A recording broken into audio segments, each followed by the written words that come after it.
Bom, vamos lá? Acho que agora está tudo certo. Acho que tem alguém com o microfone aberto aí. Se não me engano, é Mariana. Mariana, por favor.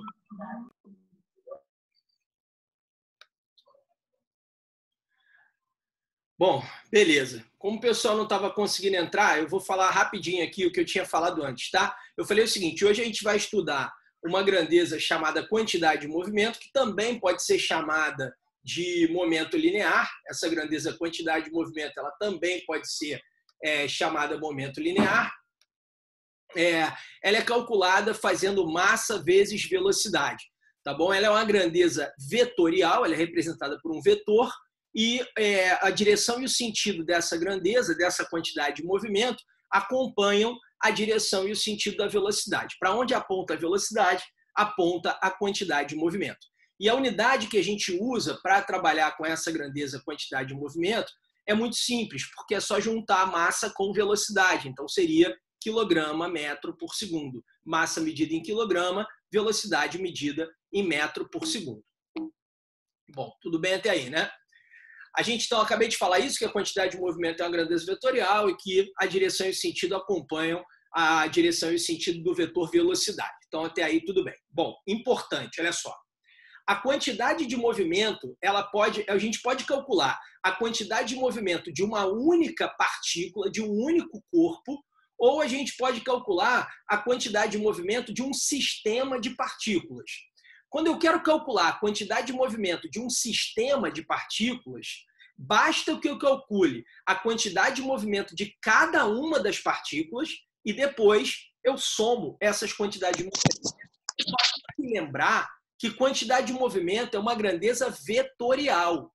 E sendo ela uma grandeza vetorial, eu vou somar os vetores. E quando a gente soma vetores, a gente tem que lembrar daquelas regras de soma vetorial. Tem que lembrar que não é simplesmente somar os valores, os módulos. Eu tenho que somar os vetores. E eu vou dar um exemplo disso para vocês. Olha esse exemplo aqui, que diz o seguinte, ó. 2 veículos trafegam em ruas perpendiculares. O azul tem massa de 1.500 quilos e velocidade de 20 metros por segundo. Já o laranja tem massa de 2.000 quilos e velocidade de 20 metros por segundo. Qual a quantidade de movimento total do sistema composto pelos dois carros? Olha só, pessoal, dá uma olhada nisso aqui, ó. Ele falou o seguinte, esse carro azul que está aqui, ó, ele tem 1.500 quilos e velocidade 20. Eu vou representar aqui a velocidade dele, desse carro azul. Está aqui a velocidade dele. Ó. Ele tem 20 metros por segundo de velocidade. Essa velocidade que eu representei aqui. Já esse carro aqui, ó, ele tem 2.000 quilos e velocidade 20 também. Então, ele tem 2.000 quilos e a velocidade dele assim, ó, também é 20. Então, essa velocidade é 20, essa velocidade é 20, tá? Esse carro tem 1.500 quilos, esse carro tem 2.000 quilos. E eu quero saber qual a quantidade de movimento total do sistema composto pelos dois carros. Então, para eu saber a quantidade de movimento total do sistema composto pelos dois carros, eu vou ter que calcular primeiro a quantidade de movimento de cada um deles, do azul e do laranja. E depois eu vou somar. Então, vamos fazer isso? Vamos calcular a quantidade de movimento de cada um deles, do azul e do laranja, para depois a gente somar. Então, vamos lá. Ó. A quantidade de movimento do azul, então vou começar aqui falando do azul, tá? Esse aqui é o carro azul. Então, a quantidade de movimento desse carro azul vai ser a massa desse carro, que eu já não lembro mais aqui, 1.500 quilos. Então, nós temos uma massa de 1.500 quilos e uma velocidade de 20 metros por segundo. Então, nós teremos aqui 30.000 quilogramas metros por segundo. E a quantidade de movimento dele é um vetor que aponta para onde aponta a velocidade dele. Então, você lembra que no desenho a velocidade dele era vertical para cima. Então, nós temos aqui a quantidade de movimento dele vertical para cima. Esse é o azul. Agora, vamos ver o laranja. Ó. Nós temos agora aqui o carro laranja. A quantidade de movimento desse carro laranja vai ser a massa dele, que é 2.000 quilos, vezes a velocidade, que é 20. Então, nós teremos aqui uma quantidade de movimento de 40.000 quilogramas metros por segundo. E como a velocidade dele, dá uma olhada aqui, ó, é horizontal para a esquerda, então esse vetor quantidade de movimento também vai ser horizontal para a esquerda, vai ser isso aqui. Então, esse é o vetor quantidade de movimento do azul, que vale 30.000, esse é o vetor quantidade de movimento do laranja, que vale 40.000. Se eu quero saber a quantidade de movimento total desse sistema composto pelos dois carros, eu tenho que somar esses dois vetores. Mas, pessoal, é soma vetorial. Então, eu vou pegar esse vetor aqui, ó, que mede 30.000, e vou somar com esse vetor aqui, ó, que mede 40.000. São esses dois vetores que eu vou somar. E somando esses dois vetores, como é que a gente faz? Regra do paralelogramo, vou fechar um paralelogramo aqui, ó. Esses dois vetores são perpendiculares entre si, então a soma vai ser a diagonal do paralelogramo. Isso aqui, ó, vai ser a soma. Então, esse que eu fiz agora em preto é o vetor quantidade de movimento do sistema composto pelos dois carros. Então, eu calculei a quantidade de movimento de cada um e somei os vetores, não somei simplesmente os valores, somei os vetores. Se eu quiser saber o módulo, o valor dessa quantidade de movimento do sistema, é só perceber que isso aqui, ó, é a hipotenusa de um triângulo retângulo, esse triângulo retângulo aqui, ó, onde um cateto vale 30.000 e o outro cateto vale 40.000. Então, nós estamos diante daquele triângulo pitagórico. Se um cateto vale 30.000, o outro vale 40.000, a hipotenusa vale 50.000.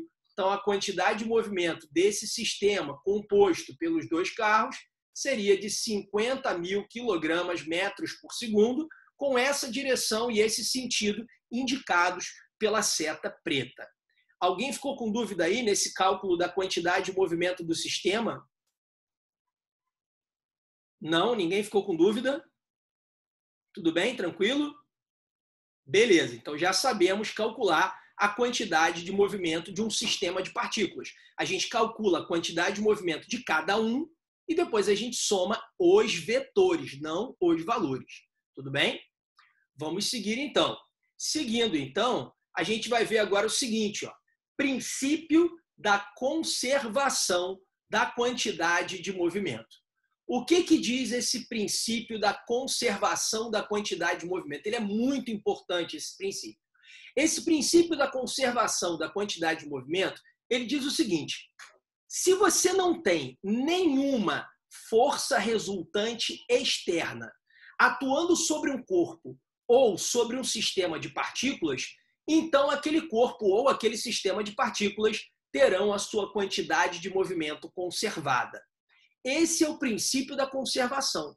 Então ele diz, olha, para que se conserve a quantidade de movimento de um corpo ou de um sistema de partículas, basta que não haja força resultante externa atuando sobre aquele corpo ou sobre aquele sistema de partículas. Você vai falar, bom, mas isso parece com alguma coisa que eu já estudei. E realmente parece. Se você deixar de lado essa história do sistema de partículas, você vai pensar o seguinte, esquece o sistema de partículas, pensa só no corpo. Eu estou dizendo o seguinte, se não tiver força resultante atuando sobre esse corpo, então esse corpo não vai alterar a sua quantidade de movimento. Na prática, se é um único corpo, a massa dele não pode mudar. Então, quando eu falo que não vai alterar a sua quantidade de movimento, eu estou dizendo, em última instância, que não vai alterar a sua velocidade. Então, estou dizendo, olha, se não tiver uma força externa atuando sobre o corpo, ele não varia a sua velocidade. Se ele está parado, ele fica parado. Se ele está andando, ele mantém a mesma direção, o mesmo sentido, a mesma velocidade, ou seja, ele mantém o movimento retilíneo uniforme. Isso é a lei da inércia, você vai pensar. E realmente isso é a lei da inércia. Só que o princípio da conservação da quantidade de movimento, ele vai além da lei da inércia. Porque a lei da inércia, ela só trata de um único corpo. Ela diz que todo corpo tende a permanecer em seu estado de repouso ou movimento retilíneo uniforme se nenhuma força resultante externa atuar sobre ele, beleza. Mas o princípio da conservação da quantidade de movimento vai além. Ele diz que isso não vale só para um corpo, isso vale também para um sistema de partículas. Então, se eu tiver um sistema composto por mais de uma partícula, isso vale para esse sistema. Se eu olho para o sistema como um todo, se eu olho para as partículas em conjunto, não havendo força resultante externa atuando sobre aquele sistema, a quantidade de movimento total ela não vai mudar, ela vai permanecer constante. Esse é o princípio da conservação. Dá, inclusive, para a gente falar disso aqui naquele exemplo anterior do carro. Vamos dar uma voltada lá. Aqui, ó, a gente tinha um carro andando assim, vertical para cima, e um outro carro andando aqui horizontal para a esquerda. Duas partículas. Quando eu fiz a quantidade de movimento total desse sistema, eu achei esse vetor preto aqui, com uma quantidade de movimento 50.000. Essa era a quantidade de movimento total do sistema. Se esses dois carros vierem a colidir por aqui, ó, chegarem juntos a esse ponto e colidirem, e a partir de então passarem a se movimentar juntos, para onde eles vão se movimentar? Exatamente na direção indicada por essa seta. Não havendo força resultante externa, a quantidade de movimento total do sistema vai se conservar. Então, se não houver nenhuma força externa, um outro carro, atrito, qualquer outra força resultante externa, se nenhuma força resultante externa atuar sobre esses dois carros, então, depois que esses dois carros colidirem, eles vão passar a se movimentar juntos nessa direção aqui, ó. Porque a quantidade de movimento do sistema ela não pode ser alterada se não houver força externa. Você vai falar, mas espera aí, Maurício, quando um carro bate no outro, a gente tem força atuando. Sim, a gente tem força de um carro no outro. Mas como o meu sistema que eu estou adotando é composto pelos dois carros, qualquer força que é feita de um no outro são forças internas. Força externa é uma força feita por um agente externo. É uma força feita por alguém que não faz parte daquele sistema. Nesse caso dos dois carros, eu considerei, porque eu quis considerar, os dois carros juntos, como uma coisa só, como um sistema. Então, forças feitas por um carro no outro não são forças externas e não alteram a quantidade de movimento total do sistema. Só uma força externa, uma força feita por alguém que não faz parte daquele sistema, é que vai ter a capacidade de alterar a quantidade de movimento desse sistema. Tudo bem até aí, pessoal? Esse é o princípio da conservação da quantidade de movimento, tá? Que é exatamente o que a gente está estudando agora. Beleza, espera que deu um bugzinho aqui, eu não estou conseguindo ver o meu cursor. Pronto, voltou. Bom, vamos lá. Então já vimos isso aqui. Já vimos aqui também o princípio da conservação. Vou dar um exemplo desse princípio da conservação da quantidade de movimento. Olha só. Na figura abaixo, a bolinha A tem massa de 1 kg e move-se com velocidade de 6 metros por segundo. Então, essa velocidade que você está vendo aqui é uma velocidade de 6 metros por segundo e essa bolinha tem 1 kg. Já a bolinha B, ela tem 2 kg e está parada. Sabendo que após a colisão, a bolinha A ficará parada, determine a velocidade que será adquirida pela bolinha B. Então, eu estou te dizendo o seguinte, ó, essa está com velocidade 6, essa está parada. Elas vão colidir. Depois da colisão, essa que estava com velocidade 6 vai parar. E eu quero saber com que velocidade essa B vai embora. Essa é a pergunta do problema. Tudo bem? Esse é um típico problema de conservação da quantidade de movimento.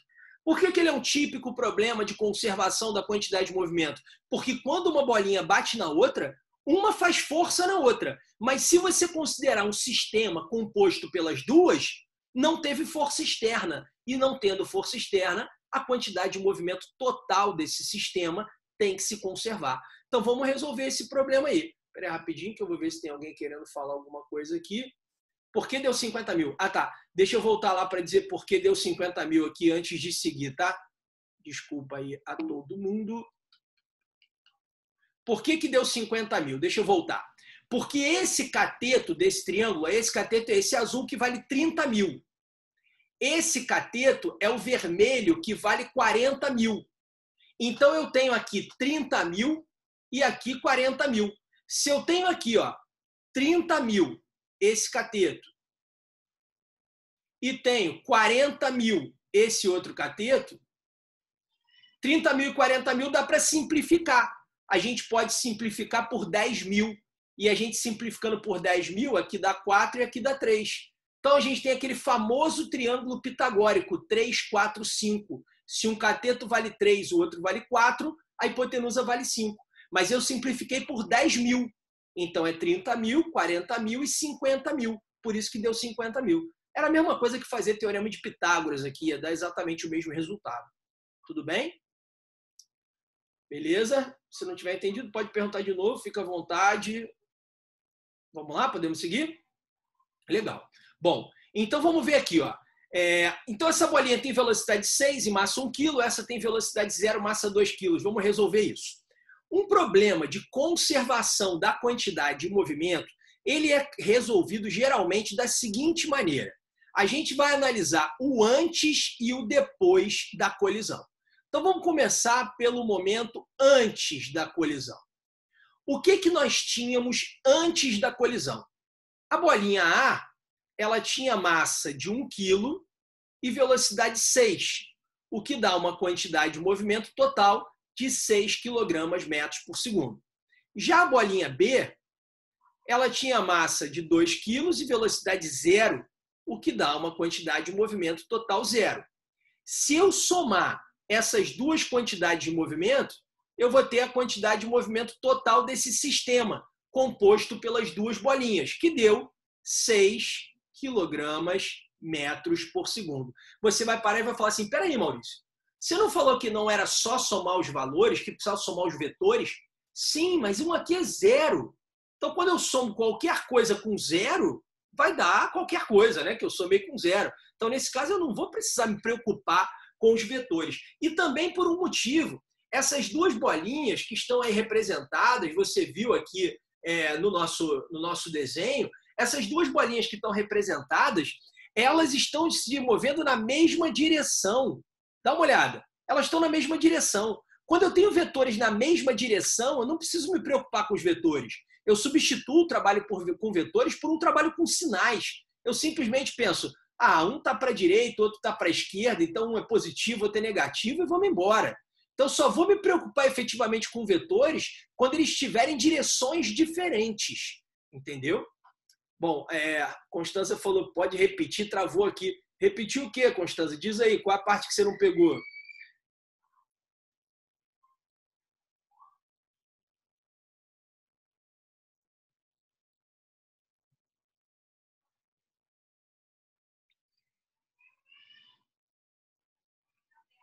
Tá. Por que pode somar? Beleza. Eu falei o seguinte. Primeiro, eu tenho um vetor que tem um valor qualquer aqui, que tem 6, e o outro que é 0. Se eu somar qualquer coisa com 0, vai dar qualquer coisa mesmo. Não preciso me preocupar aqui em somar vetor, porque o outro é 0. E o outro motivo é que essas duas bolinhas estão se movendo na mesma direção, numa única direção horizontal. Aí eu não preciso trabalhar com vetor.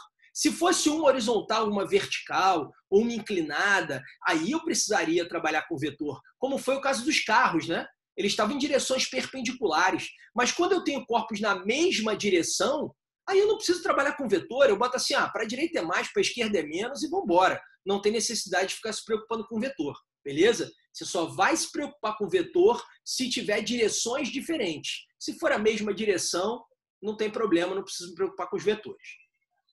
Vamos em frente. Então, no antes da colisão, nós temos isso. E depois da colisão, o que nós temos? Olha, depois da colisão, a única coisa que a gente sabe, porque o problema disse, é que a bolinha A vai ficar parada. Se a bolinha A vai ficar parada, a quantidade de movimento dela vai ser 0. E qual vai ser a quantidade de movimento da bolinha B? A massa dela vezes a velocidade que ela vai ter, que eu não sei qual é. Então, vou chamar de 2VB aqui a quantidade de movimento. Então, a quantidade de movimento total desse sistema, depois da colisão, vai ser 2VB. Mas o que diz o princípio da conservação da quantidade de movimento? Ele diz que se nós tivermos um sistema de partículas que não está sujeito a forças externas, então a quantidade de movimento total desse sistema tem que ser conservada. Pessoal, dá uma olhada. A quantidade de movimento total antes da colisão era 6. e depois da colisão passou a ser 2VB. Mas se eu digo que a quantidade de movimento tem que ser conservada, então esses dois valores têm que ser iguais. Então a conclusão é: a quantidade de movimento do sistema depois da colisão tem que ser exatamente igual ao que ela era antes da colisão. Então quer dizer que 2VB tem que ser igual a 6. Então VB tem que ser igual a 3 metros por segundo. Pronto. Descobri que depois da colisão, essa bolinha B aqui, ó, ela vai sofrer a pancada e vai para a direita com uma velocidade de 3 metros por segundo. Isso é o que vai acontecer com ela. É interessante também, pessoal, que vocês saibam construir o gráfico que representa essa colisão. Você vai falar, já vem Maurício com o gráfico de novo. Já vem Maurício com o gráfico de novo. Mas é muito importante que você entenda como que se constrói, como que se interpreta o gráfico que representa uma determinada colisão. Aqui a gente vai botar as velocidades em metro por segundo e aqui vai ser o tempo, mas eu nem vou usar o valor do tempo, não. Eu só vou mostrar para você o seguinte, ó. A bolinha da esquerda, estava inicialmente com velocidade 6. Então era isso aqui, ó. Velocidade 6. Era a bolinha A. Opa, peraí, deixa eu mudar a ferramenta. Está aqui. A bolinha A tinha velocidade 6. Está aqui. E a bolinha B tinha velocidade 0. Então, a bolinha B tinha velocidade 0. Aqui, ó. Pronto. Essa era a situação até que elas se encontrassem. Ou seja, antes delas se encontrarem. Uma ia com velocidade 6, a outra com velocidade 0. Aí elas se encontraram. Quando elas bateram uma na outra, quando houve a colisão, essa que tinha velocidade 6 parou, como a gente falou, ficou com velocidade 0. Então, a partir daí, ela reduziu a velocidade e depois ficou com 0, ficou parada. E a outra, que tinha velocidade 0, ganhou velocidade. Ela recebeu a pancada da outra e ganhou velocidade. E a velocidade que ela ganhou, pessoal, foi 3. Ela ficou com velocidade 3. Então, esse é o gráfico que representa essa colisão. Aqui, ó, é a velocidade 3. Aqui, ó. Então, a bolinha A ela estava com 6, reduziu, ficou com 0. A bolinha B estava com 0, aumentou, ficou com 3. Perceberam isso? Esse é o gráfico que representa a colisão. Esse gráfico ele traz para a gente 3 intervalos. O antes, o durante e o depois. Antes da colisão, do 0 até aqui. Durante a colisão, daqui até aqui, e depois da colisão, daqui para frente. Você vai falar, peraí, durante a colisão? Porque a colisão ela não é instantânea. A colisão dura um tempo. Quando dois corpos colidem, eles se encostam, se deformam, depois voltam ao normal e depois se afastam. Então tem todo um tempo ali que a gente nem percebe, mas tem um tempo que eles permaneceram em contato, que é justamente esse tempo aqui, ó, durante o qual as velocidades variam. Então, até aqui eles nem tinham se encontrado. Aqui eles começaram contato, aqui eles perderam contato e cada um foi embora com a sua velocidade. Outra coisa interessante de você perceber é o seguinte, olha a variação de velocidade que a bolinha A sofreu. Ela estava com 6 e ficou com 0. Então, ela variou 6. Olha a variação de velocidade que a bolinha B sofreu. Ela estava com 0 e ficou com 3. Ela variou 3. Dá para perceber claramente que a bolinha B variou menos a velocidade do que a bolinha A. Por que a bolinha B variou menos a velocidade do que a bolinha A? Por um motivo muito simples. Porque a bolinha A é mais leve e a bolinha B é mais pesada. Quem é mais pesado sempre varia menos a velocidade. E quem é mais leve sempre varia mais a velocidade. E sempre na mesma proporção. Então, há uma proporção inversa entre massa e variação de velocidade. Em todo problema de conservação da quantidade de movimento, vai valer essa proporção inversa entre massa e variação de velocidade. É essa proporção que eu acabei de escrever para vocês aqui, ó. Ela sempre vale para todos os problemas de conservação da quantidade de movimento. a massa de A está para a massa de B, assim como a variação de velocidade de B está para a variação de velocidade de A. É uma proporção inversa. Quem tem mais massa vai variar menos a velocidade. Quem tem menos massa vai variar mais a velocidade. Sempre vale essa relação nos problemas de conservação da quantidade de movimento. Tudo bem até aí, pessoal? Tranquilo? Outro detalhe importante é o seguinte. Se você prestar atenção no gráfico, você vai ver que esses dois gráficos eles se cruzam exatamente nesse ponto aqui. Ó. Esse ponto, onde os gráficos se cruzam, ele representa a velocidade do centro de massa desse sistema. Vou botar aqui para vocês, ó, velocidade do centro de massa do sistema. E o que é o centro de massa? Lembra? Lembra que a gente falou disso lá na estática? Centro de massa é aquele ponto onde a gente pode considerar concentrada toda a massa de um sistema de partículas. E lembra que esse centro de massa ele é sempre mais perto da mais pesada e sempre mais longe da mais leve. Fica muito fácil perceber isso olhando para o gráfico. Olha essa linha pontilhada preta que representa o centro de massa. Olha como ela está mais perto da vermelha do que ela está da azul. Olha só.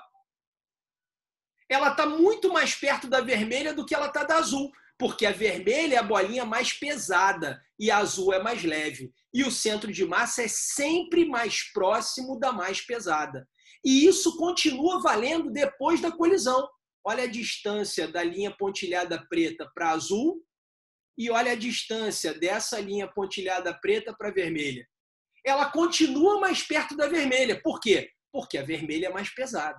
Dá para a gente saber qual é a velocidade desse centro de massa aqui? Dá, mole. Para a gente saber a velocidade desse centro de massa, pessoal, é bem fácil. É só você botar o seguinte, ó, a quantidade de movimento do sistema é a massa total vezes a velocidade do centro de massa. A quantidade de movimento do sistema a gente calculou, é 6. A massa total, 1 de uma bolinha mais 2 da outra, 3. Então, eu sei a velocidade do centro de massa. A velocidade do centro de massa vai ser 2 metros por segundo. Então, essa linha pontilhada aqui, ela está na altura do 2. Olha que interessante. Se ela está na altura do 2 para o 6, a gente tem 4. Do 2 para o 0, a gente tem 2. Agora, se nós pegarmos dela para vermelha, do 2 para o 0, a gente tem 2. E do 2 para o 3, a gente tem 1. Olha como a distância dela para azul é o dobro da distância dela para vermelha. Olha como a distância dela para azul é o dobro da distância para vermelha. Porque a azul é 2 vezes mais leve e a vermelha é 2 vezes mais pesada. Então, essa proporção entre as massas, ela permeia todo esse gráfico de colisão. É muito importante olhar para esse gráfico de colisão e conseguir perceber essas proporções que ficam claras aí no gráfico. Tudo bem, pessoal? Tranquilo? A gente vai voltar a falar disso aqui nas colisões, pode ficar tranquilo. Vamos seguir aqui com a nossa matéria. Cara, tá tendo um show aqui do lado, ao vivo, eu estou escutando a música, não sei se vocês escutam, mas eu estou escutando do meu lado aqui a música. Na hora da aula isso é péssimo, eu não consigo nem saber que música é, porque eu estou prestando atenção no que eu estou falando, mas incomoda muito. Vamos seguir. O pessoal faz show nas varandas aqui. Uma maravilha. Bom, vamos falar agora sobre os tipos de colisão. A primeira coisa muito importante que eu tenho a falar... Peraí que alguém perguntou alguma coisa. Antes de seguir, deixa eu ver aqui. Vamos lá. Ah, tá, não dá para ouvir. Que bom. Sorte é de vocês que não dá para ouvir, porque é um saco ficar assistindo a aula aqui. Beleza. Aqui até que não tem gritaria dos vizinhos, não, mas tem show do... Aqui no condomínio do lado tem show do Mumuzinho, que agora ele pegou o Covid e parou de fazer show, né? Tem um DJ aqui, sei lá, que fica fazendo música. Pô, toda hora tem um show diferente aqui. Chato pra cacete. Fora os gritos da Clara aqui, que às vezes vaza no áudio também. Mas vamos lá. A gente tem aqui os tipos de colisão. Mas antes de qualquer coisa, eu preciso dizer para vocês o seguinte, muito importante. Quando nós temos uma colisão, se não houver força externa, se só aqueles corpos que estão colidindo fazem força um no outro, então nós temos uma conservação da quantidade de movimento. Mas não necessariamente nós teremos uma conservação de energia. Porque as condições para uma coisa e para outra são diferentes. Lembra que para conservar energia, que foi nossa aula passada, não poderia haver forças dissipativas. Agora, para conservar a quantidade de movimento, que é a nossa aula de hoje, basta não ter força externa. Se não tiver força externa, está valendo, vai conservar a quantidade de movimento do sistema. E aí a gente vai falar dos tipos de colisão. A gente pode ter 3 tipos de colisão. Uma colisão perfeitamente elástica, uma colisão parcialmente elástica, que também pode ser chamada de parcialmente inelástica, e uma colisão perfeitamente inelástica. Bom, o que caracteriza cada uma dessas colisões? Perfeitamente elástica é quando, além de conservar a quantidade de movimento, conserva também a energia. A gente não tem perda de energia na colisão elástica. E o que é uma colisão inelástica? É aquela que tem uma perda máxima de energia. Conserva a quantidade de movimento, mas tem uma perda máxima de energia. E a colisão parcialmente elástica?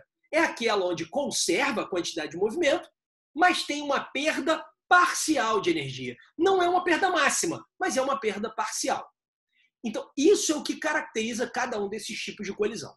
Só que para a gente fazer essa classificação dos tipos de colisão, a gente vai precisar falar de uma outra grandeza que se chama coeficiente de restituição. O que é essa grandeza chamada de coeficiente de restituição?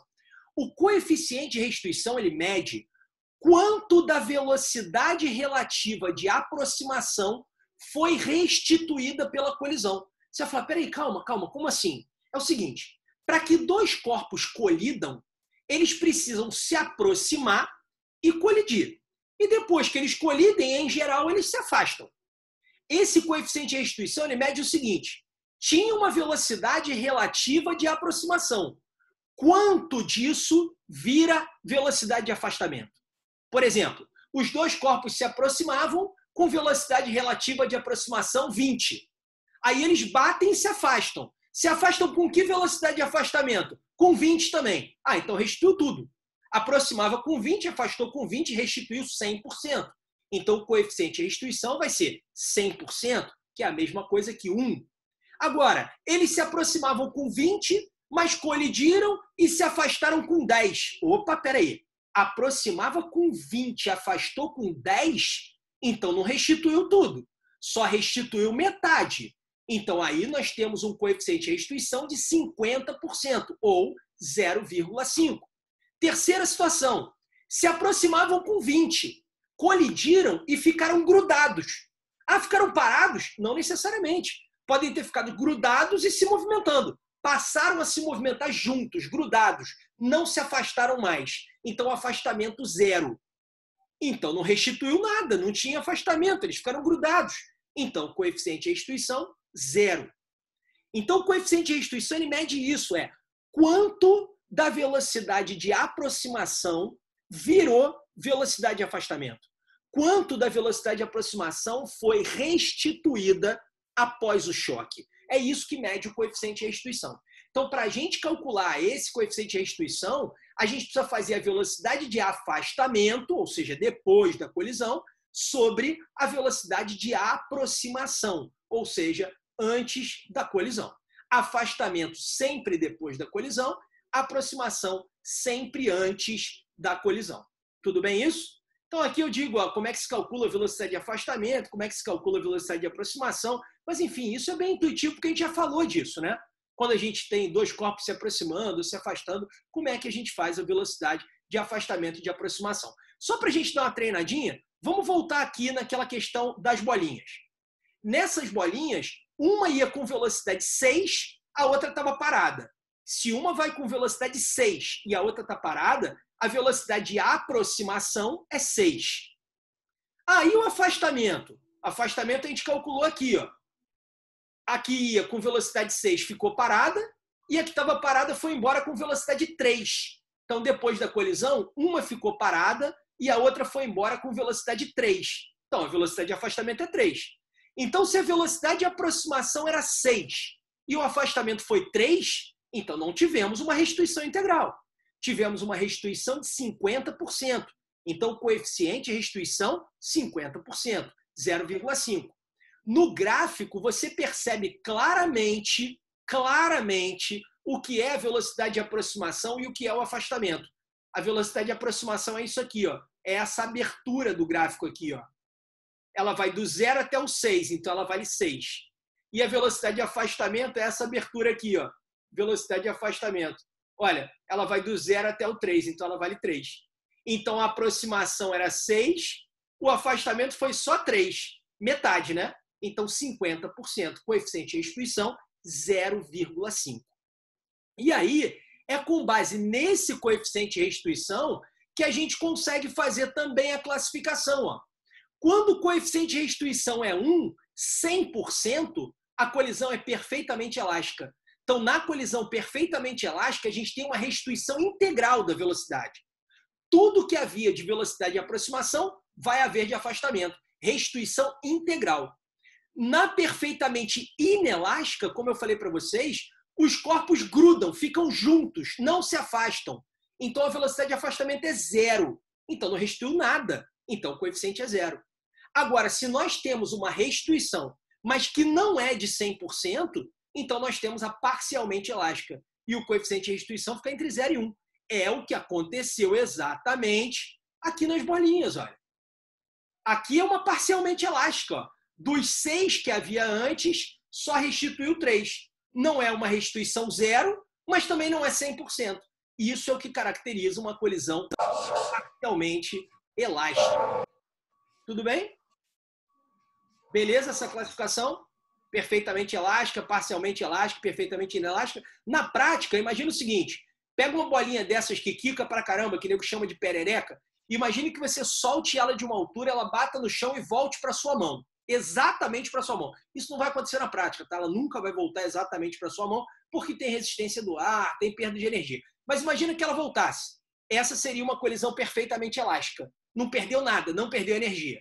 Agora imagina aquelas amoeba meio gosmenta. Você soltou, ela bate e gruda. Isso é uma colisão perfeitamente inelástica. Bateu, grudou, é inelástico.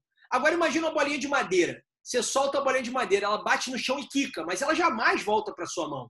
Ela sobe só um pouquinho. Então ela não ficou grudada, não é inelástica, mas também não voltou para sua mão. Não é perfeitamente elástica. Isso é uma colisão parcialmente elástica. Nós tivemos uma restituição, mas não foi uma restituição integral. Tudo bem?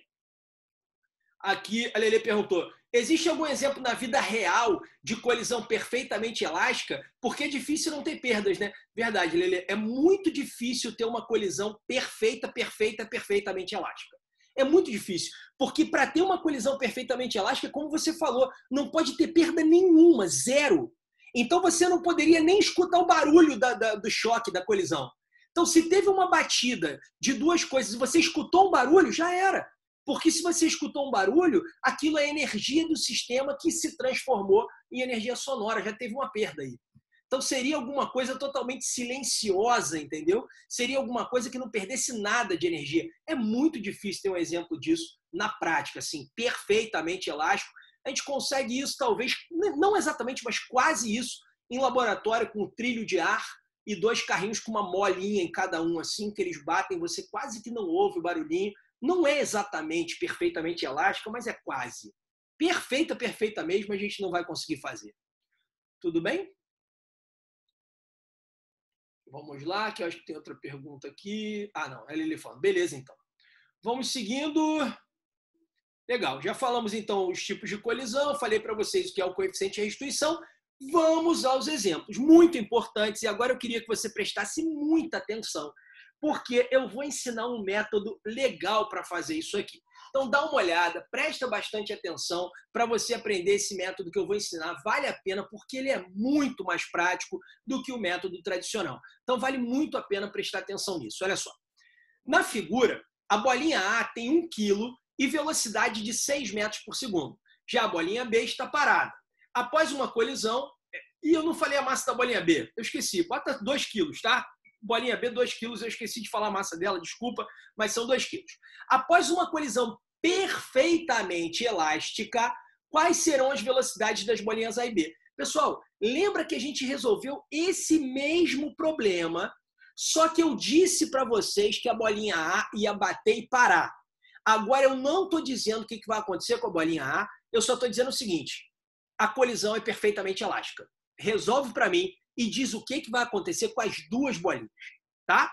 Então vamos lá, eu vou mostrar para vocês como é que a gente resolve esse tipo de problema por um método muito mais fácil do que o método tradicional. Então presta bastante atenção, você não vai encontrar isso nos livros, então presta bastante atenção para você conseguir entender. O que eu vou fazer? Nesses problemas de colisão, o que eu vou fazer é montar aquele gráfico de velocidade para colisão. Aquele gráfico que eu acabei de fazer, por exemplo, anterior. Vou montar um gráfico desse para representar essa colisão com a qual a gente está trabalhando aqui. Então, aqui entra a velocidade em metro por segundo, aqui entra o tempo em segundos, e eu vou representar o que está acontecendo com cada uma dessas bolinhas antes da colisão. Então, nós temos aqui, ó, antes da colisão, nós temos a bolinha A, que está com velocidade 6, como a gente já viu, tá? Essa é a velocidade da bolinha A, que é 6. E a bolinha B, que está parada.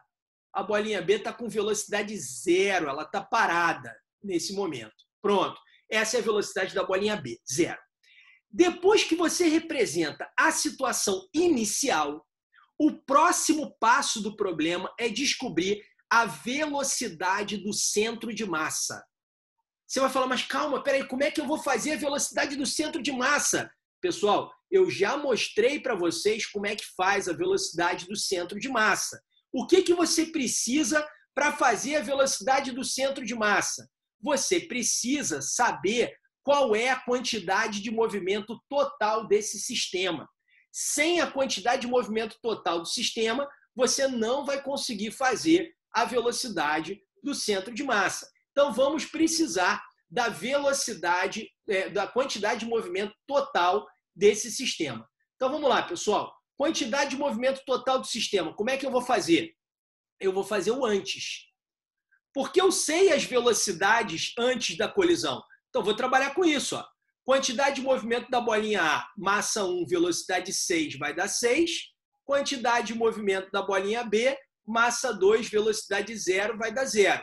Somando tudo, quantidade de movimento do sistema vai dar 6. Agora que eu sei a quantidade de movimento do sistema, eu posso saber a velocidade do centro de massa. Ó, aqui a quantidade de movimento, massa total e velocidade do centro de massa. A quantidade de movimento do sistema é 6, a massa total é 3 quilos, a velocidade do centro de massa vai ser 2 metros por segundo. Pronto, achei a velocidade do centro de massa, vou marcar aqui essa velocidade do centro de massa, 2 metros por segundo, e vou fazer aquela linha pontilhada que eu fiz lá no outro exemplo, tá? É a velocidade do centro de massa. Beleza. Se você quiser verificar se você fez alguma conta errada, errou alguma besteira, faz o seguinte, ó, vê a distância dessa partícula até o centro de massa, que dá 4, e vê a distância dessa outra partícula até o centro de massa, que dá 2. Está na mesma proporção das massas? Tá. A bolinha azul, a A, é a mais leve, 2 vezes mais leve, está 2 vezes mais longe. A bolinha vermelha é 2 vezes mais pesada, está 2 vezes mais perto. Então, está valendo, está tudo certo. Tudo bem até aqui? Beleza. Depois disso, você vai lembrar que esses dois gráficos, eles obrigatoriamente se cruzam em cima da linha pontilhada. Sempre. Esses dois gráficos sempre se cruzam em cima da linha pontilhada, em cima do centro de massa. Sempre. Tudo bem? Daqui para frente é que a gente vai levar em consideração qual foi o tipo de colisão que aconteceu. Agora que eu vou pensar no tipo de colisão e você vai prestar muita atenção. Olha só, a colisão que ele me disse no problema é uma colisão perfeitamente elástica. Se é uma colisão perfeitamente elástica, o meu coeficiente de restituição é 1, é 100%. Então, 100% do que havia aqui, ó, antes da colisão, vai ter que haver aqui, depois da colisão. Então, o que eu vou fazer? Eu vou continuar com esses gráficos até restituir integralmente o que havia antes da colisão. Então, esse gráfico aqui, para mim, ó, ele continua até restituir integralmente o que tinha antes da colisão. Você vai falar, como assim restituir integralmente? Olha, a distância da linha vermelha para o centro de massa não era 2? Então tem que voltar a ser 2. Ela se aproximou do centro de massa e se afastou de novo. E restituiu 100%. Era 2, restituiu 2. Agora vamos fazer a mesma coisa com a azul. Olha o gráfico azul aqui, ó.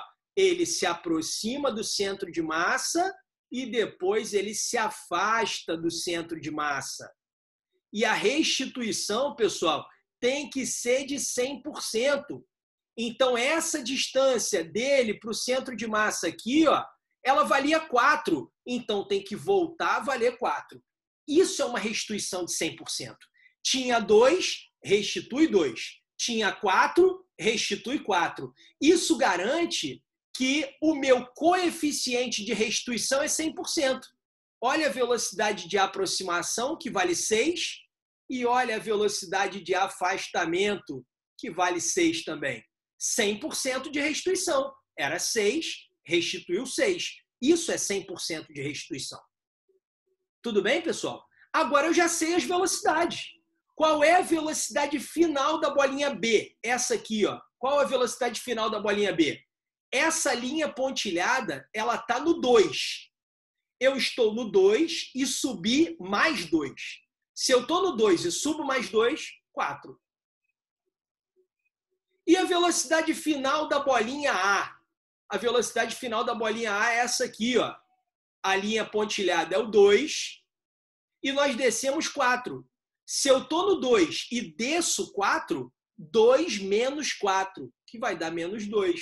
Pronto, descobri as velocidades. Quer dizer, então, que depois da colisão perfeitamente elástica, a bolinha A vai ter velocidade menos 2, o que significa que ela bateu e voltou com velocidade 2, e a bolinha B vai ter velocidade mais 4. A bolinha B foi embora com velocidade 4. Então, o que nós vamos enxergar após a colisão é isso aqui, ó. Aqui está o plano, aqui nós temos as duas bolinhas, ó. Uma bolinha aqui e a outra bolinha aqui. Aí nós sabemos que essa bolinha B, a bolinha B, ela foi embora, ó, assim, ó, com uma velocidade 4, como eu acabei de ver aqui. Essa é a velocidade 4, que ela foi embora. E a bolinha A, ela voltou, ela bateu e voltou com uma velocidade 2. Por isso eu chamei de menos 2, porque ela está indo para a esquerda. Isso foi o que aconteceu numa colisão perfeitamente elástica. Na colisão perfeitamente elástica, a abertura do gráfico aqui, que representa a velocidade de aproximação, tem que ser igual à abertura do gráfico aqui, que representa a velocidade de afastamento. Tudo bem, gente? Beleza? Isso economiza um monte de contas, sistema de equações que você teria que usar se você fosse resolver isso fazendo quantidade de movimento antes igual quantidade de movimento depois. Coeficiente de restituição é afastamento sobre aproximação. Isso dá trabalho pra caramba. Fazendo por esse caminho, confia em mim, é bem mais fácil. Seguindo, cara, não é possível que você não esteja escutando a música, parece que está tocando aqui do meu lado. Seguindo com as nossas colisões, olhe um segundo exemplo. Considere agora a mesma situação do exemplo anterior, porém com uma colisão parcialmente elástica com coeficiente de restituição 0,5. Então, olha, é o mesmo exemplo anterior, é o mesmo exemplo, só mudou o coeficiente de restituição. Agora não é mais perfeitamente elástica, agora é parcialmente elástica. Pessoal, olha como é quase a mesma coisa, é muito simples, é quase a mesma coisa. Olha só, presta atenção aqui. Aqui nós temos a velocidade, que vai ser medida em metro por segundo. Aqui nós temos o tempo. Qual era a nossa situação antes da colisão? A mesma do problema anterior. Eu usei para facilitar a nossa vida aqui, para a gente não perder muito tempo. Eu estou usando a mesma situação do problema anterior. Então está aqui, ó. Uma com velocidade 6, a outra com velocidade 0. Essa tem 1 kg, essa tem 2 kg. Já calculamos o centro de massa, não vou perder tempo calculando de novo. Eu já sei que vale 2, porque eu já fiz essa conta no exemplo anterior. Então, vou fazer aqui a linha pontilhada, aqui é o 2, muito bem. Já sabemos que a distância dessa aqui para o centro de massa vale 2, e já sabemos que a distância dessa aqui para o centro de massa vale 4. Essa é o dobro dessa, porque a massa dessa é o dobro da massa dessa. Tudo igual. Já sabemos também que os gráficos se cruzam sempre em cima do centro de massa. Sempre em cima da linha pontilhada. Já sabemos disso também. Os gráficos se cruzam sempre em cima da linha pontilhada. Sempre no centro de massa. Isso nunca muda. Beleza. Agora é que a gente vai ter que prestar atenção. O problema está me dizendo agora que o coeficiente de restituição é 50%, 0,5. Então, olha, do que eu tenho aqui antes da colisão, eu só posso restituir metade, 50%. Então, acompanha comigo o raciocínio. Ó. Eu só vou restituir metade. Então, eu vou continuar com esse gráfico aqui até restituir metade do que havia antes. Pessoal, o que havia antes? A distância dela para o centro de massa não era 2, ela se aproximou, se afastou, mas agora não vai se afastar 2, vai se afastar metade, 1. Por que metade? Porque o coeficiente de restituição é 50%. A mesma coisa vai acontecer com a azul. Olha, eu continuo o gráfico dela até que eu restitua 50% do que havia antes. Antes da colisão, a distância dela para o centro de massa era 4.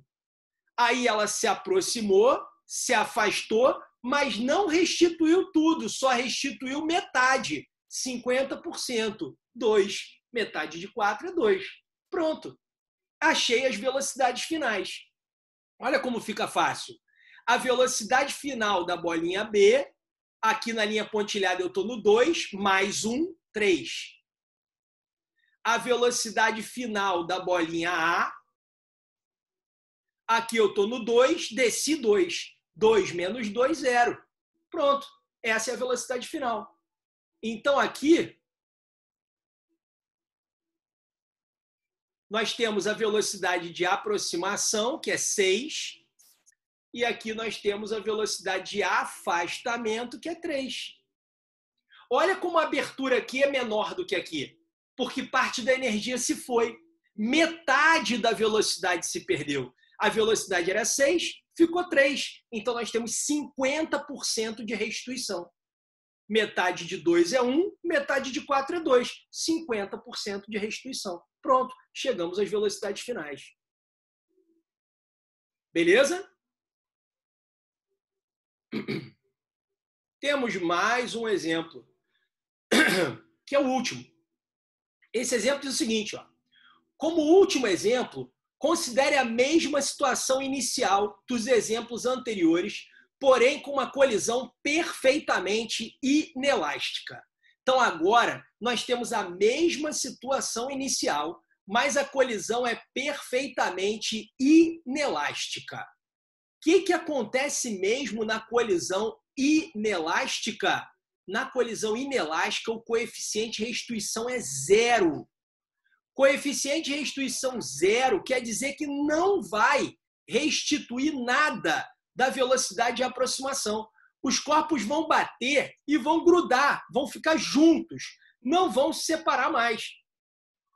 Então, o que nós tínhamos aqui antes da colisão, a mesma coisa dos outros exemplos. Nós tínhamos uma bolinha com velocidade 6 e a outra bolinha com velocidade 0. Vou botar aqui para vocês, ó, aqui 6 e aqui 0. Já vimos que o centro de massa, nesse caso, vale 2, né? A gente já fez essa conta, não vou fazer tudo de novo. Então, aqui, ó, a velocidade 2. E aí eu sei que esses dois gráficos sempre se cruzam em cima da linha pontilhada, sempre. Só que agora a colisão, pessoal, é inelástica. Juntou, não separa mais. Ah, se juntou, não separa mais, então é mole. Não juntou no centro de massa? Então fica por ali mesmo, não separa mais. Pronto, ó. Isso é a colisão perfeitamente inelástica. Então quer dizer que nesse caso, numa colisão inelástica, a velocidade final da bolinha A vai ser igual à velocidade da bolinha B, que vai ser 2 metros por segundo. Em toda colisão inelástica, a velocidade dos dois corpos é a mesma, porque eles andam juntos, e é a velocidade do centro de massa. Então, quando você calculou a velocidade do centro de massa, você já sabe qual vai ser a velocidade se a colisão for inelástica. Tudo bem, pessoal? Como ficamos até aqui? Tudo beleza? Sem problemas? Então, olha a diferença dos gráficos. Olha só. Isso é o gráfico de uma colisão inelástica. Os corpos ficam juntos, tá vendo? Isso é o gráfico de uma parcialmente elástica. Tem uma abertura maior antes e menor depois. E isso é o gráfico de uma perfeitamente elástica. A abertura antes é igual à abertura depois, porque a restituição é de 100%. Tudo bem, pessoal? Tranquilo, então, esses 3 tipos de colisão? Eu preparei uma listinha de exercícios para vocês, vocês vão poder treinar bastante isso aí. Qualquer dúvida, vocês vão me perguntar. Mas vamos seguir aqui com o nosso problema, enquanto a banda toca aqui nos meus ouvidos. Agora estou tocando um rock aqui, eu estou escutando uma guitarra. Meu Deus, vamos lá. Está difícil concentrar. Vamos falar da última grandeza que a gente precisa conhecer hoje. Cara, sério, eu tô tão irritado com esse negócio que eu tô suando. Eu botei o ar-condicionado 22 graus e eu tô suando de irritação. Vamos seguir. Então, a gente vai falar sobre a última grandeza que a gente precisa conhecer aqui hoje, que é uma grandeza chamada impulso. Espera aí, deixa eu voltar aqui. Deixa eu ver aqui, tem gente falando no chat. Vocês só estão rindo da minha cara, né? Puta, eu tô suando pra cacete, falando sério. Mas vamos lá. A gente está aqui com a grandeza chamada impulso. Impulso nada mais é que a variação da quantidade de movimento. Impulso é variação da quantidade de movimento. A gente viu o princípio da conservação da quantidade de movimento. E qual era a condição para que se conservasse a quantidade de movimento? A condição é: não poderia haver força resultante externa. Então, se nós não tivermos força resultante externa, a quantidade de movimento total vai se conservar. Mas e se tiver a tal da força externa? Ah, se tiver a tal da força externa, a quantidade de movimento vai variar, não vai se conservar. E se essa quantidade de movimento varia, aí nós temos o impulso, que é a variação da quantidade de movimento.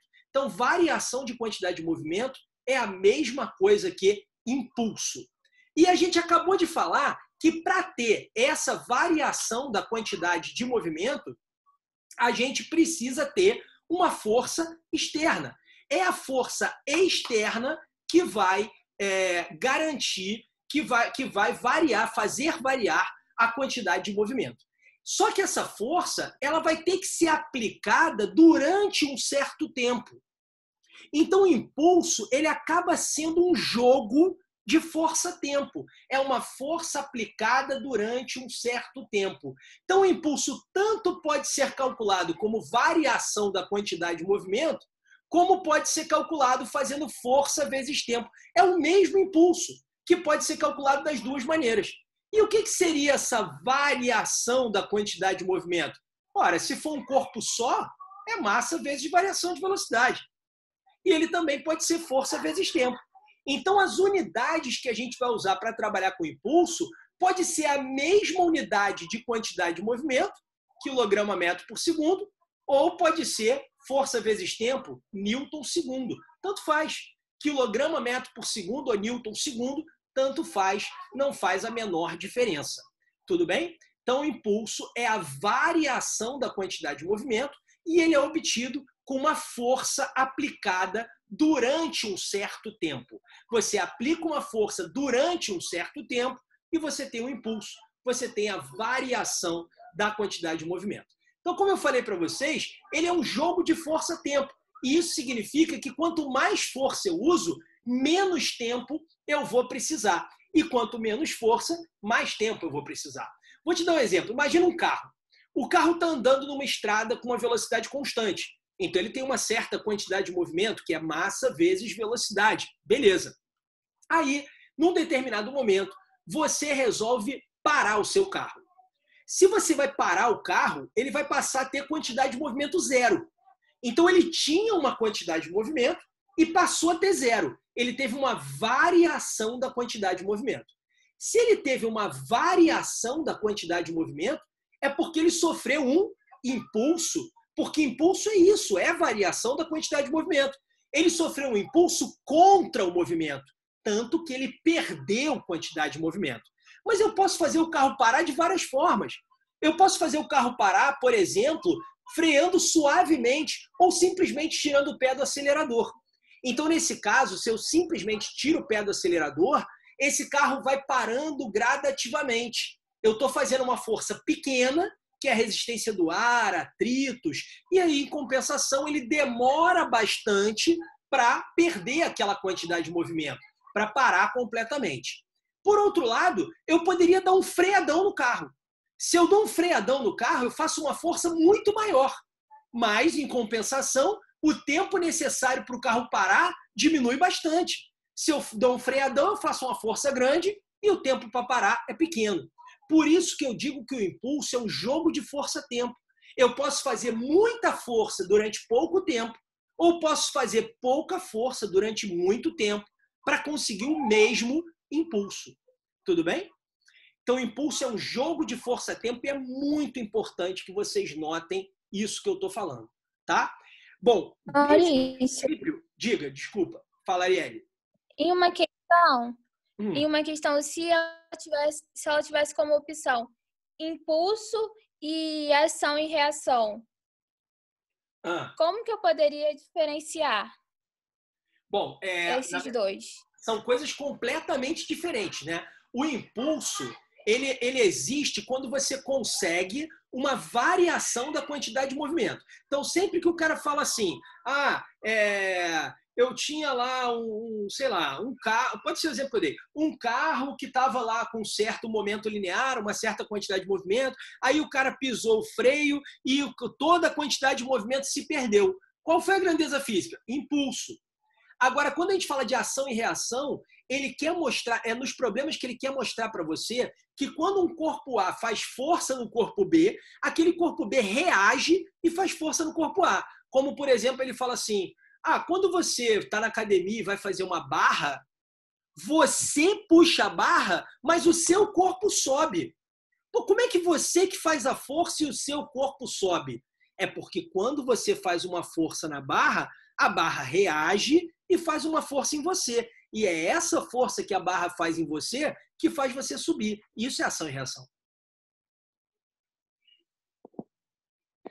É que eu lembro que teve uma questão da bola. Aí ela dava como impulso.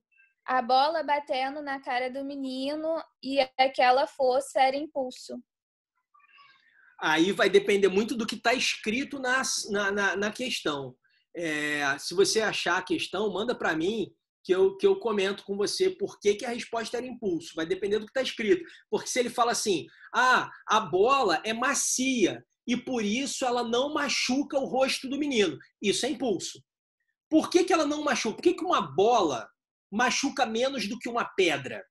Porque a pedra não deforma.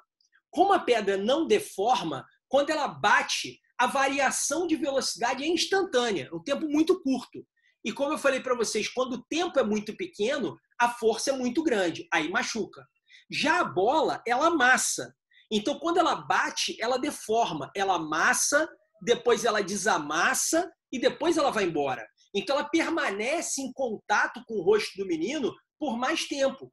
E se ela dura mais tempo, a força pode ser menor. E isso tem tudo a ver com o impulso, que eu acabei de falar para vocês. que é um jogo de força versus tempo. Agora, se o cara fala assim para você, uma bola bateu na cara do menino e voltou. Por que a bola voltou? A bola voltou por ação e reação. Porque quando ela bate na cara do menino, ela faz uma força. E a cara do menino faz uma força nela também. E essa força faz com que ela volte. Aí eu estou falando de ação e reação. Então depende do que está escrito no enunciado, para que detalhe ele está chamando a sua atenção. Se ele chamar a tua atenção para a maciez da bola, dizendo que isso impede que ela machuque, isso é impulso. Porque é essa história do jogo de força-tempo. Quanto mais tempo de contato, menos força vai haver. Por isso que as coisas macias machucam menos. Tudo bem? Entendi, obrigada. Nada. Eu vou até mostrar um videozinho para vocês sobre isso. Vou mostrar um videozinho aqui para vocês exatamente sobre isso que eu separei. Olha só esse videozinho que eu separei aqui para vocês. Espera aí. Tá aqui. Só um minuto.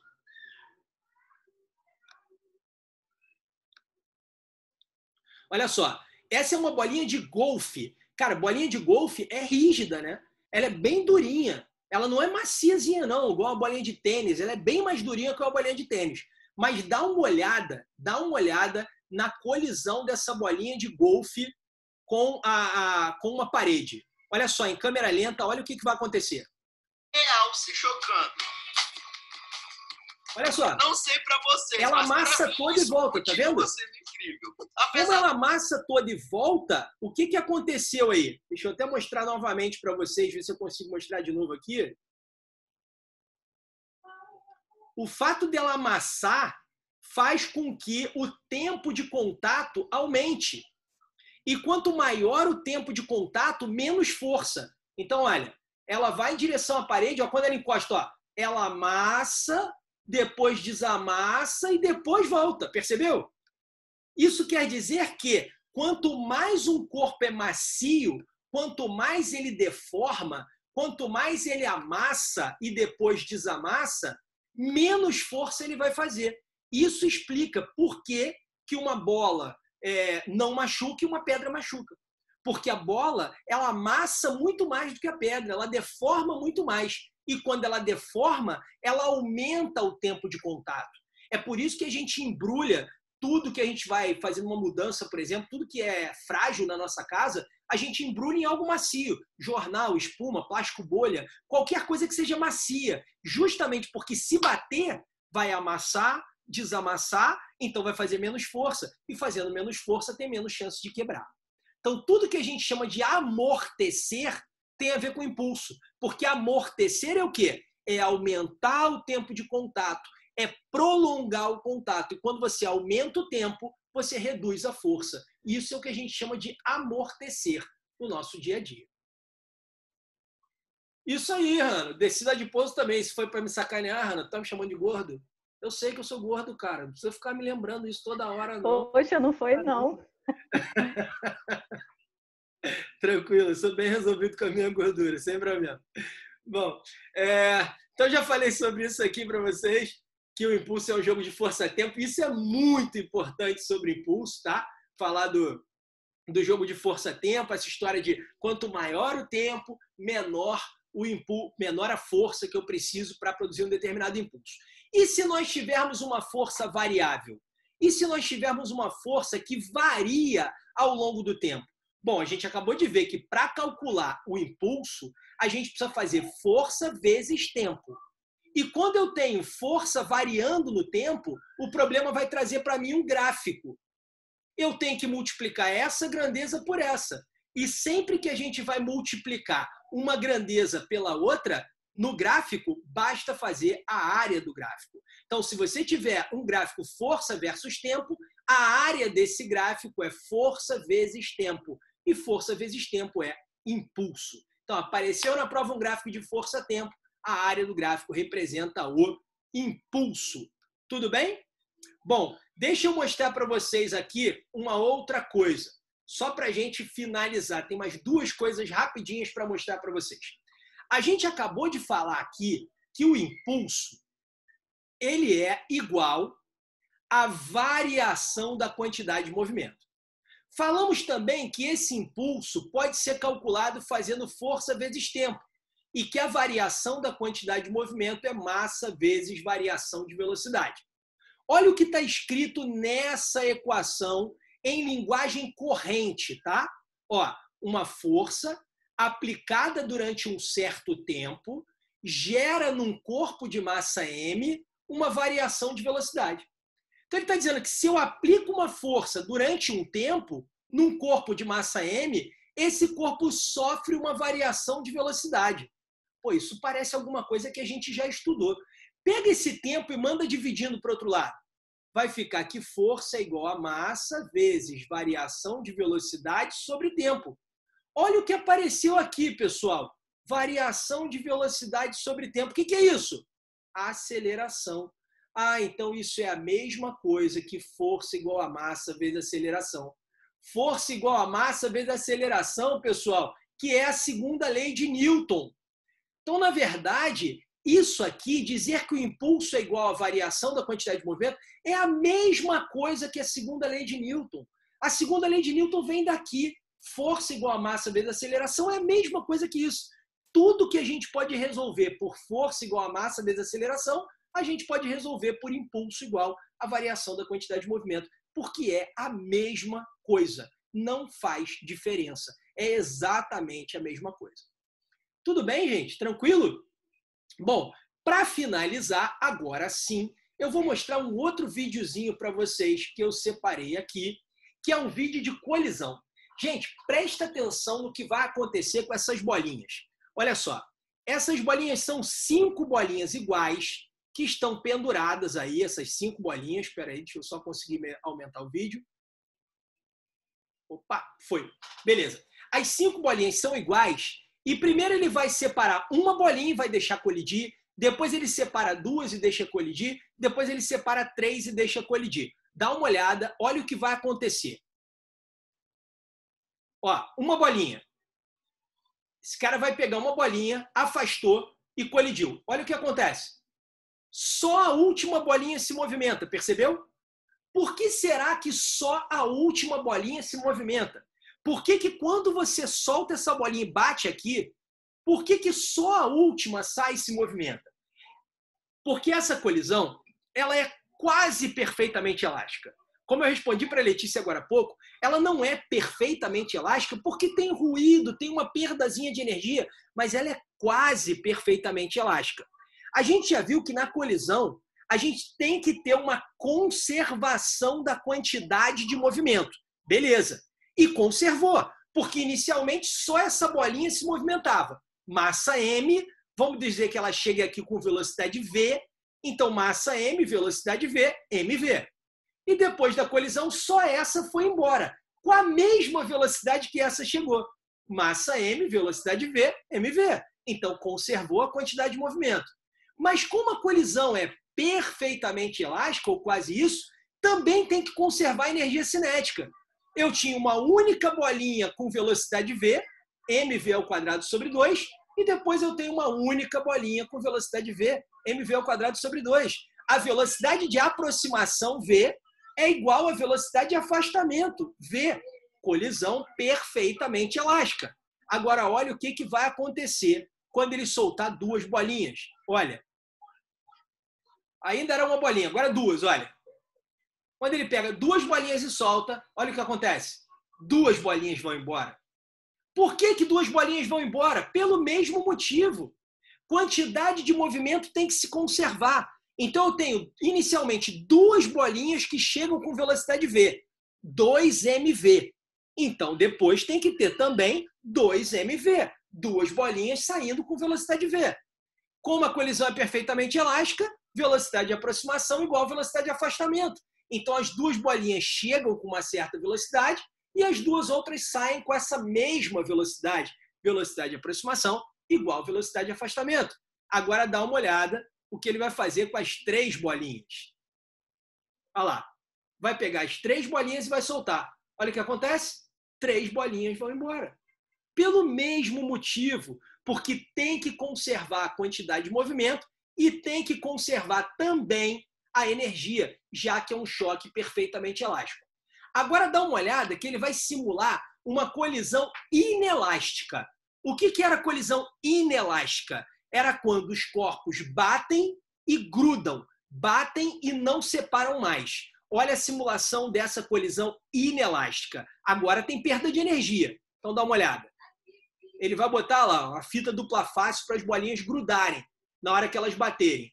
Olha lá, ele solta uma bolinha, ela bate e gruda. Ó. Agora elas passam a andar juntas.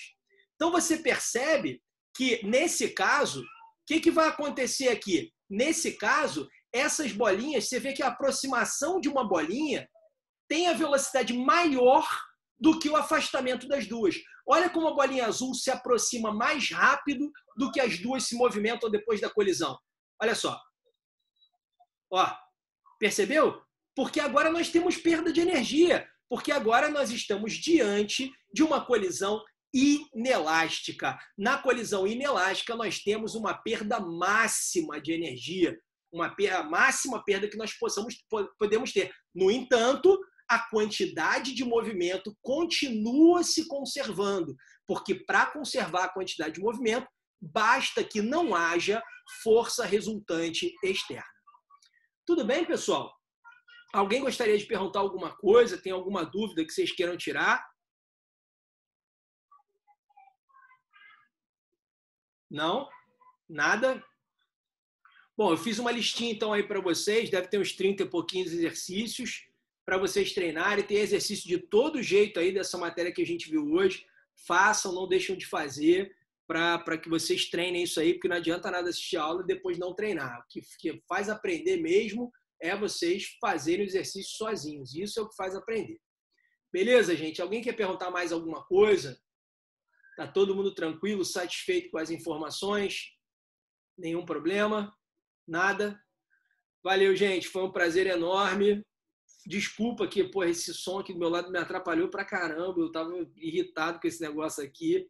Continuo aqui, mas pelo menos agora eu acabei. Então peço desculpa, mas tudo bem. Tomara que da próxima vez não aconteça novamente. Valeu? Então valeu, pessoal. Boa Maurício, noite. rapidinho. Diga, meu amor. Na aula de sexta-feira que você vai corrigir exercício, você vai corrigir de colisão? Sim. Eu sempre faço exercícios Tá, da ótimo. tá bom? Tá, Valeu, galera. tá ótimo, obrigada. Beijão para todo mundo aí. Até a próxima.